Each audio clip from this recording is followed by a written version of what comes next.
what's going on? My name is Lucas. Welcome back to the Centralian Exotics YouTube channel. Just wanted to run through some updates with everybody today. There's been some exciting stuff happening here as always, so we're gonna catch you up on that and just hang out for a little bit. Woo! First and foremost, I'm so excited to say that my red Ackie eggs from back in February, that first clutch did hatch. So we had 11 eggs in that first clutch from my adult pair of Varanus acantharis, and all 11 hatched. This is the father. I call him Tim. He is a perfect Ackie, super social, very intelligent and fun to interact with. They are such a fun species to work with. Very charismatic and beautiful. Tim is about 2 years old. My good friend Alex raised up this pair and then sent them over to my place. The adults came from Artavilis, who is well known for his work with Woma pythons. And this here is Mom. We call her Tammy. And she is just absolutely beautiful. She's one of the prettier Ackies that I've seen in person. Really great reds as that base color. Some just beautiful markings. Her head right now is a little bit dirty because she is pregnant again and has been digging test holes. So I expect her to drop another clutch here pretty soon. At the moment, again, she had that first clutch, 11 eggs back in February. They all hatched. She dropped another 5 a couple months later. And looks like she's bound to be dropping a third clutch here pretty soon. So very excited about that. I won't mess with her too much while she's gravid, but just wanted to show you how beautiful this pair of Ackie monitors is. Look at that dinosaur tail. Come on. All right, guys, there they are, 11 beautiful baby Ackie monitors, Varanus acantharis. One of my absolute favorite lizard species that I've had the privilege of working with. Those of you who have been following my channel, you're well aware I'm pretty new to the lizard world. The adult pair of Ackies are the first lizards that I have kept personally, so it really is pretty amazing to have my first clutch of monitors hatching out already. I certainly did not think that it would happen that fast. Hey, I guess that goes to show you, if you're feeding them well, keeping them well nourished and properly set up, Ackies will reward you, and they're not necessarily a tricky species to work with. And I just love these little dudes. Look how freaking cute they are. Just 3 days after emerging from the egg, these guys were all ready to take down crickets. They basically emerge as masterful hunters.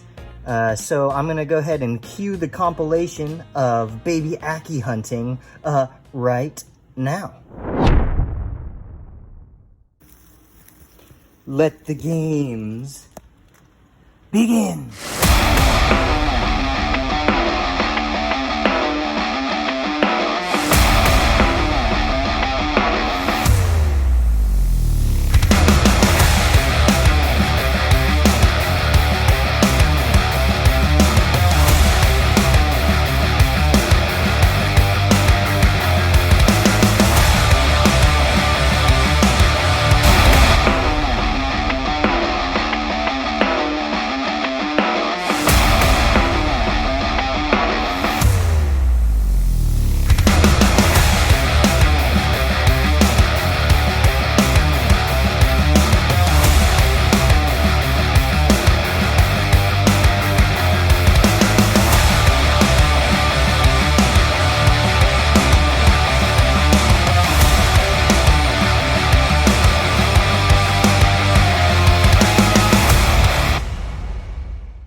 Alright, and then in other news, my western black-headed python did indeed lay her clutch of eggs. So she ended up dropping 7 eggs for me, a decent-sized clutch for a black-headed python.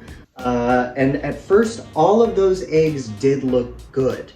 I obviously have never gotten blackhead eggs before. This is my first go with it, and I know that that species has a reputation for those eggs being a little bit more finicky, a little bit more tricky.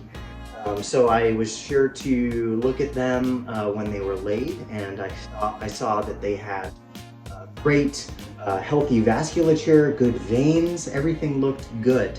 Now unfortunately, gotta share the bad with the good, 4 of those 7 eggs began breaking down immediately.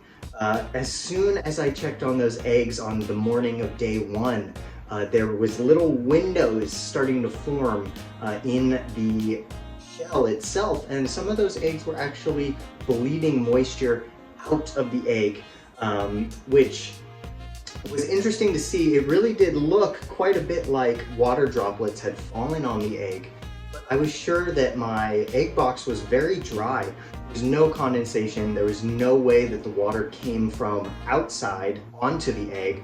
The water was certainly coming from inside the egg out. So a lot of the times we hear with blackhead eggs, you have to keep them moist, but if they're wet, they're dead. And I think that maybe it's possible people have been seeing what I saw, where water droplets were coming from within the egg, and assumes that their water had fallen from the egg box itself. Perhaps those eggs simply sweat water when the embryo is dead, and in reality it had nothing to do with water falling on the egg, but that embryo being dead and the egg sweating water from within.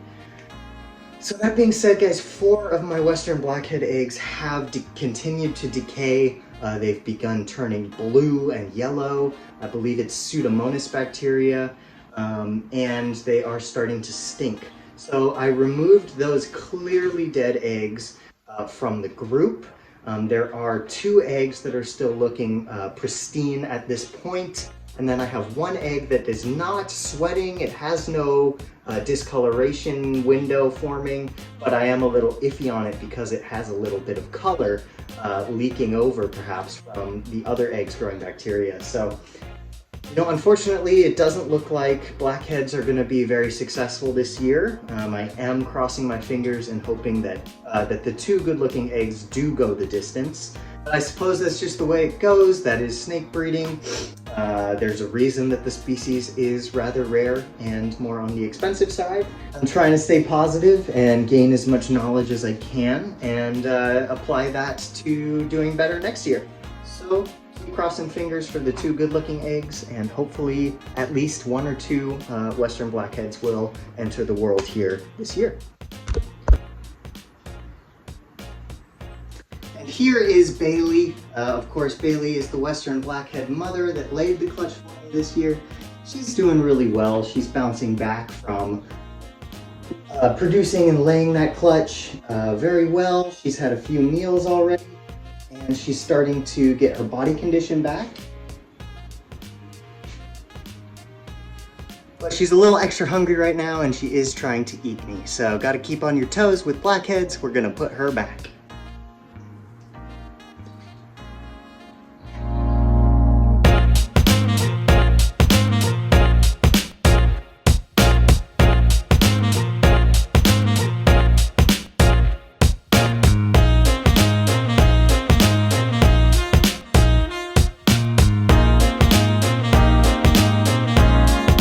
And guys, you may remember I got a clutch of 13 eggs from this beautiful jungle carpet python earlier in the season. Those should be hatching soon. I believe they are past day 50 at this point. So look out for that in the next couple weeks. This, of course, is the mother highlighter line jungle carpet python. So excited to see what pops out of her eggs this year. And Bruttles pythons are coming along nicely. Looks like we're gonna have another nice year of Morelia Bredli, the Centralian python, this being a hypo-het stripe female. Adele, she is gravid, of course, had her prelay shed a little while ago. And so I'm really looking forward to another clutch from this beautiful female, as well as Goji, my double het female, and Big Bertha, who just had her prelay shed, another hypo het stripe female. My Eastern Indigo snakes are coming along nicely, putting on size well. eating a varied diet of rodents, birds, fish. I try to give them a bunch of different prey items. The species, of course, will eat anything that fits for the most part. They like to eat. Just look at that iridescence. There's absolutely something incredible about all Drymarchon. The indigos and cribos in general are such a fantastic genus of snakes, but there's just something to those easterns, at least for me. There's an energy about this snake that's hard to put into words, but they're absolutely gorgeous. This is my female from John Michaels at Black Pearl. Beautiful red throat Eastern indigo snake. And this is my male Eastern indigo, also from John Michaels at Black Pearl, but from a different bloodline. So they are pretty much as genetically diverse as I'm able to get from John's collection. And of course, Eastern indigos are a endangered species. You do need paperwork to transport them across state lines. So I'm super, super excited to be working with some of his beautiful Eastern indigo snakes. Take a look at Ventress, my female high gold false water cobra from the crawdaddy himself, Dr. Zach Loafman. She is growing so fast. I'm amazed by how big and robust this snake has become. She's just 2 years of age. This species is really good at turning food into growth. They certainly want to grow quick. They probably come from an area where you get eaten when you're small, and you want to turn big as quickly as you can. And I'm very excited about pairing up my false water cobras next season, hopefully getting my first clutch of Hydra Dynasties. She certainly should have the size to go, so we'll just see if she's old enough to want to do it. Such an incredible species to work with. I absolutely love these guys.